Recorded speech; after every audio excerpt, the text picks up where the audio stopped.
Hello everyone! Ako po si Kailingas M. Boni mula sa Grade 4 Sunflower ng Masipit Elementary School. Ngayon naman po, tuturuan ka kayo ng step by step kung paano maghugas ng mga pinggan. Tara, simulan na natin! Bago po tayo magsimula, kailangan po muna handa tayo. Kailangan po natin ng apron para hindi po tayo madumihan o mabasa ang ating damit. Sunod naman po, kailangan po natin ng sponge at liquid soap. Siyempre, hindi din po mawawala ang dish rack. Siguraduhin pong may space para dire-diretso po ang paglalagay ng mga plato. At huwag na huwag po magsisimula pag marumi po ang lababo. Ngayon naman po, sisimutin natin ang mga tirang pagkain sa mga pinggan. Siguraduhin po dito itatapon para hindi po magbarado sa lababo.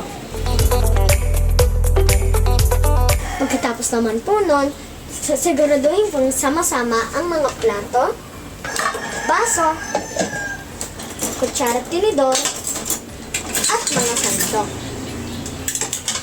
Safety tip naman po, siguraduhin pong pag may matutulis po na bagay, ilagay po sa makikita agad para hindi po masugatan. Una po muna ang mga baso at tasa habang malinis pa po ang sponge. Ayan, tapos na po natin hugasan ang mga baso at tasa. Ngayon naman po, huhugasan natin ang mga kutsara, sandok ng kanin, at mga tinidor.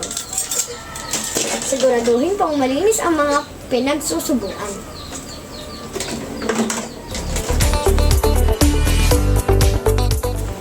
Ayan, tapos na natin po hugasan ang mga kutsara, tinidor, at pansandok ng kanin. Pangatlo naman po ang mga plato, at siguraduhin pong malinis po sila at siguraduhin wala pong natitirang dumi.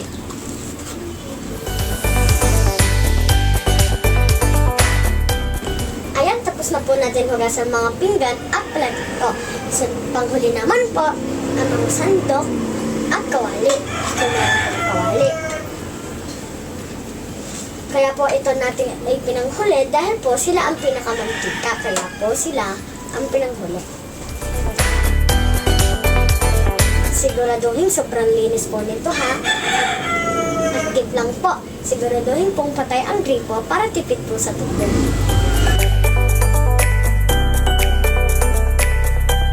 Ayan, tapos na po natin silang sabunan. Ngayon naman po, babalawan natin ang isa-isa. Safe tip lang po, kailangan po katamtamang tubig lang para hindi aksaya sa tubig.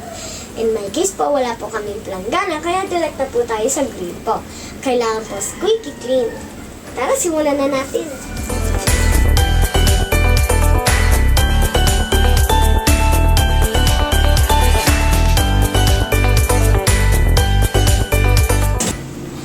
Ayan, tapos na natin hugasan. In our case po, hindi na po kami nagpupunas ng mga plato po para iwas din po sa germs. Kaya po, dire-diretso lagay na lang po namin sa dish rack.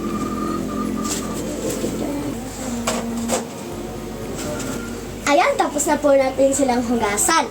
Ilagay po natin siya ng maayos at isalansan ng maayos. At hayaan po natin itong tumulo ng kusa.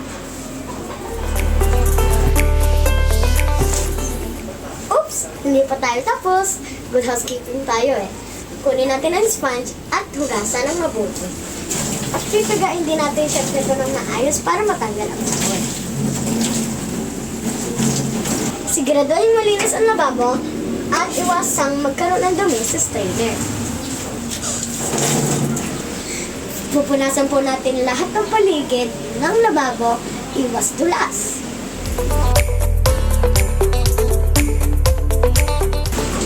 At tapos na!